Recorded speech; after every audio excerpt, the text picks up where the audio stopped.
जबलपुर यूं ही मशहूर नहीं है। यह नर्मदा नदी और संगमरमरी वादियों के लिए देश विदेश में विख्यात है, तो इसे मदन महल की पहाड़ी और बामन ताल तलैयों के लिए भी जाना जाता है। इन बातों की जानकारी तो हमें इतिहास के पन्नों में झांकते ही पढ़ने को मिल जाती है, लेकिन शायद ही आप लोगों को यह पता हो कि जबलपुर दुनिया के सबसे महंगे आम पैदा करने के लिए भी जाना जाता है। जापान में मिलने वाले सबसे महंगे आम जबलपुर में भी पैदा हो रहे हैं। नर्मदा किनारे बसे शहर से लगे ग्राम डगडगा हिनौता के एक बगीचे में इन दिनों जापानी के सबसे महंगे आम सताइयो नो तमागोस और मियाजाकी जैसे आम शहर की इस बगिया में भी हो रहे हैं। पिछले साल भी इन आमों की मांग सिर्फ शहर ही नहीं बल्कि मुंबई तक रही। वहां के कई आम कारोबारी इस आम के लिए 21,000 रुपए प्रति नग तक की बोली लगाई थी। यहाँ पर हो रहे एक आम का वजन करीब 900 ग्राम तक होता है। हालांकि बगीचे के मालिक संकल्प सिंह परिहार ने इस सीजन में भी आम बेचने से मना कर दिया है। उनका कहना है कि इस बार आम की फसल उम्मीद के मुताबिक नहीं है।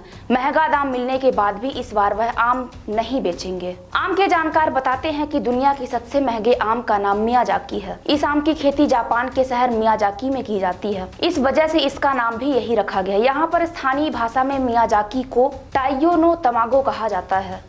इस आम का रंग हरा और पीला नहीं होता बल्कि इसका रंग लाल होता है और ये डायनासोर के अंडे की तरह होता है। बताते हैं कि मियाजाकी आम का वजन 350 से 900 ग्राम तक होता है। एक मियाजाकी आम में 15% से अधिक चीनी होती है। यही वजह है कि इस आम की मिठास दूसरे आमों की तुलना में अच्छी रहती है। इसी मांग की वजह से यह अधिक कीमत पर बिकता है। मियाजाकी आम को तैयार करने के लिए लंबे समय तक सूर्य की रोशनी की जरूरत पड़ती है।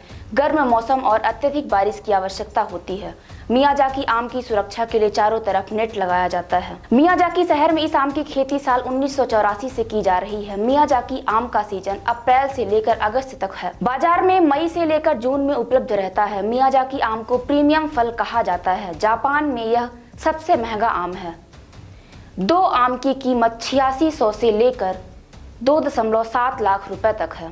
जापान के अलावा भारत, थाईलैंड और फिलीपींस में भी यह आम पाया जाता है। भारत में यह आम मध्य प्रदेश के जबलपुर में मिलता है। उनके बगीचे में 6 विदेशी किस्मों के आम लगे हैं। फिलहाल वे 12 एकड़ में आम की खेती कर रहे हैं। हालांकि इनकी भी सुरक्षा करनी पड़ती है। इसके लिए उन्होंने बगीचे में चारों ओर सुरक्षा के पुख्ता इंतजाम किए हैं। लाठी लेकर कई सुरक्षा गार्ड लगाए गए हैं जो आमों की रखवाली करते हैं। वहीं आम के 2 पेड़ों की रखवाली करने के लिए 4 गार्ड और 6.6 कुत्तों के इंतजाम किए हैं।